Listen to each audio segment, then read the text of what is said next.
So, today I'm going to talk about optimizing the upgrade of print list item command view extension to latest SPFx version and the challenges which I faced while upgrading the sample.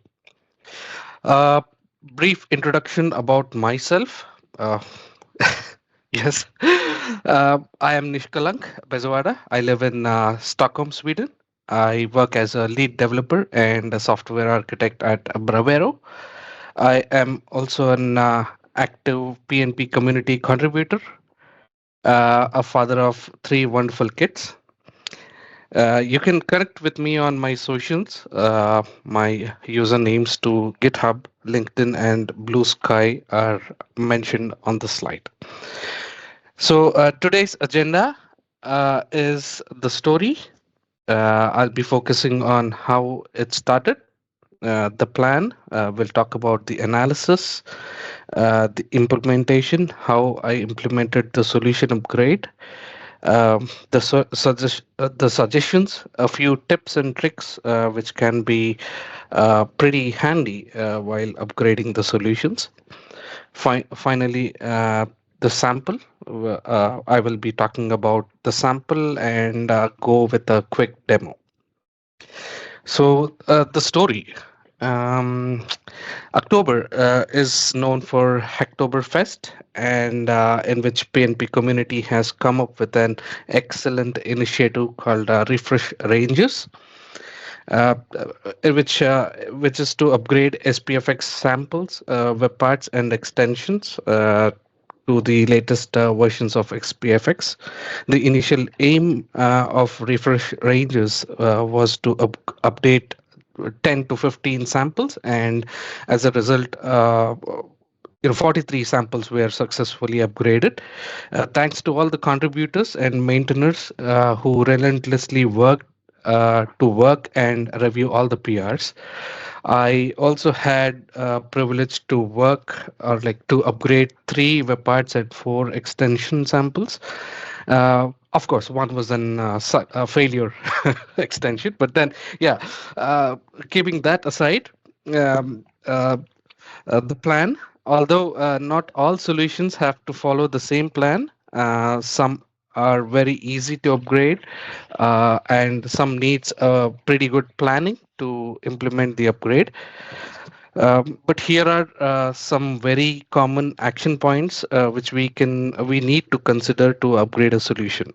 So for the first step, I spent some time to analyze the package.json file to check the dependencies.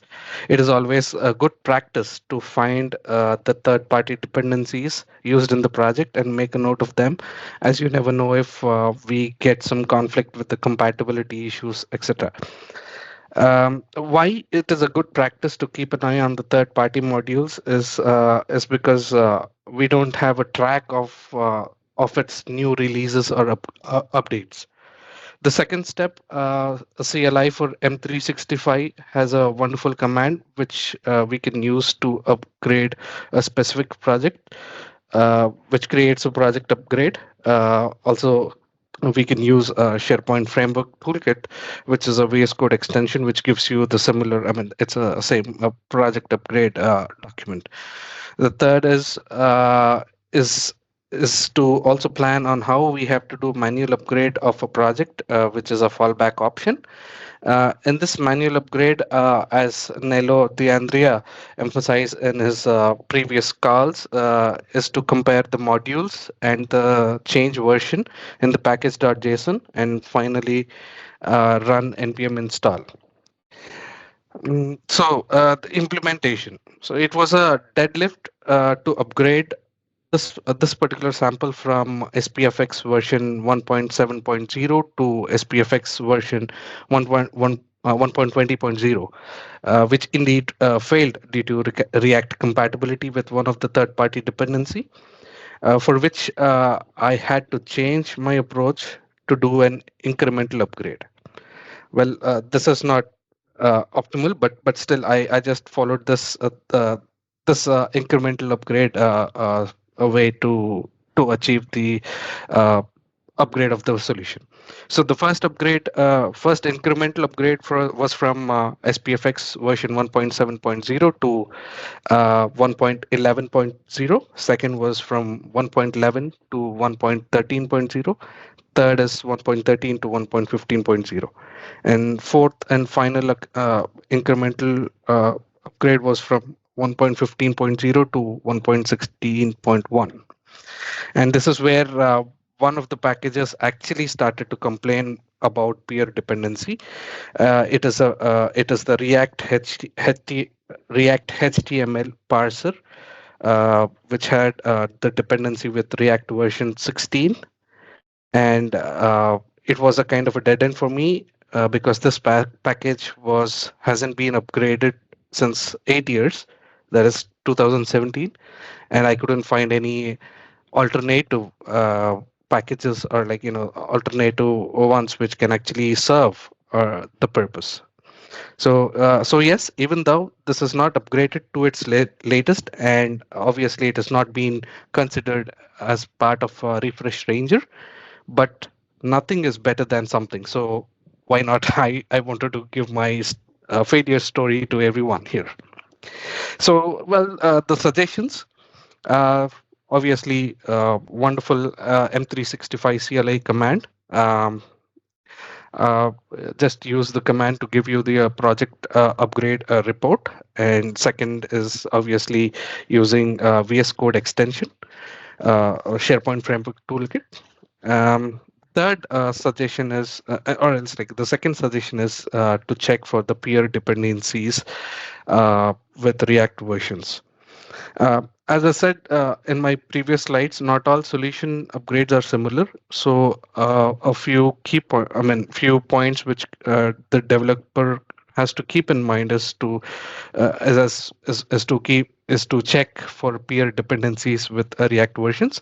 Sometimes the upgrade may give errors which version with version mismatches in the installed packages, and by running npm ls space package name gives the list of installed packages along with its version numbers. Well, yes, the sample. This sample allows you to print a list item using templates. You have a possibility to create templates and print items based on the templates. The templates are stored in print settings list, which we have to create, and these templates are just like JSON, JSON, which will be stored for each template. So you can also send a printed item via email. So let me quickly show you how it looks, and walk you through the sample itself. Yes, uh, this is the button print, and then which gives me a which I where I actually can select the template here, and I also already had a already saved template where I have used my user details separated by contact details and the department details here.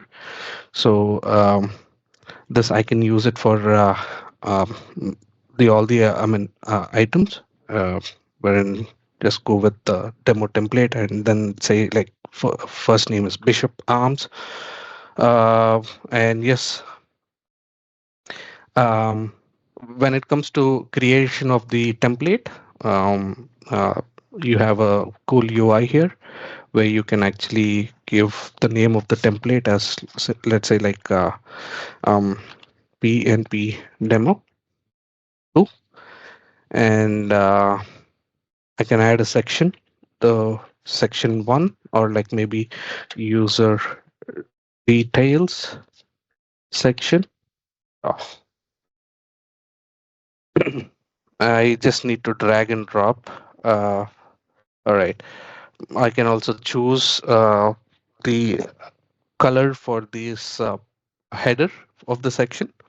Maybe I can just go with yellow here and say, yes, this is the color. I started to have, face few issues just before the demo.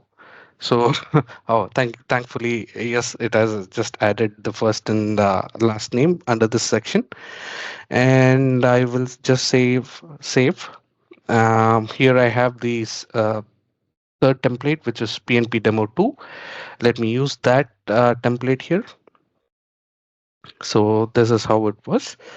Uh, the user can also have a possibility to edit the template. Like, let's say, let me go to demo template, and maybe I can just um, remove activated from one of the section, and then just save it and change the template to demo template, and I the activated section, the column is being deleted here. uh, to print, you also have an option to print this. Yes, this is working. Even the email, I mean, sadly, there's no UI to say that the email has sent, but maybe I can just show you here. A quick refresh, and then it is actually taking some time. So yeah, yeah. Now it has come.